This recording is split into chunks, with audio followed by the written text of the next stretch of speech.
Raving Evangelist Unedited. Yo, you got to forgive me for the people who are subscribed and you're getting like 10 of these videos a day. I'm sorry, I can't help it sometimes. I just got to get it out. It's either that or my wife has got to listen to it. So it's like, you know what? Let's just get it out to the people who don't believe and they hear the truth. It's like, yo, something this kid is preaching is true, because it's nothing I've ever heard before. It's like a free gift. I don't have to work for it. But yo, let me get back to the family members who are going to crucify you for it, right? Even down to the family. That's what Jesus says, man. People within your own homes will be your enemies, members of your own family, you know, and he's the Prince of Peace, but he came to bring division, and it said he came to bring a sword. That's the sword of his spirit again, guys.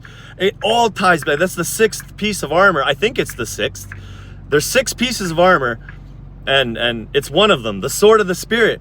It's faith, it's belief. That's how we defend ourselves too, by the way, by the tactics of the enemy. It's one of the pieces again, the sword of the spirit.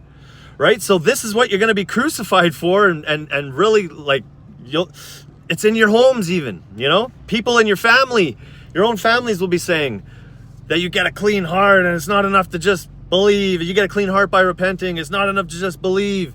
Faith without works is dead. Many will say to me, Lord, Lord.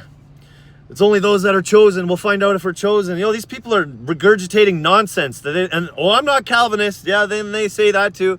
Yeah, and I've said you don't have to adhere to Calvinist, the name of Calvinism, label yourself that to be a Calvinist if you believe that God's picking and choosing, and you'll find out on the last day, and you're just living a life of trying to figure out if you're chosen or not. Oh, that's the same thing as Calvinism, bro. Get off of that right now, you know? Some of these crazy stories people are telling you in the church, around the world, when you're out traveling about, it's all back to the same principles. They all stand on their righteousness and how they're living, and they look at the people who aren't going to church or aren't living as righteous as they are, so they think.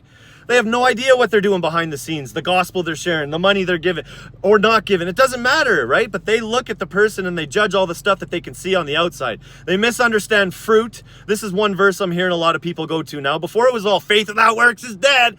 Faith without works is dead. Demons believe in trouble. Now you're starting to hear this a lot. Oh, they'll produce fruit. You'll know them by their fruits, as if it's something on the outside again. Jesus says it needs to be clean from within, because the outward it's wretched. The whole thing needs to be cleaned. The inside needs to be clean. You guys make the outside look good. That's what I'm saying. They make the outside look good, and they're judging everybody in their sins, and then they say it's not enough to just believe. You got to live as righteous as me. Yo, this is the division Christ came to bring in the world and in the churches and even in your own homes. You'll be hated and persecuted for it. But you stand up against your family in love. You know, don't get as crazy as I do. I'm just preaching. But yo, speak the truth and let the chips fall where they may. Jesus gives eternal life to all who believe. That's the end of the story. Cheers. Peace.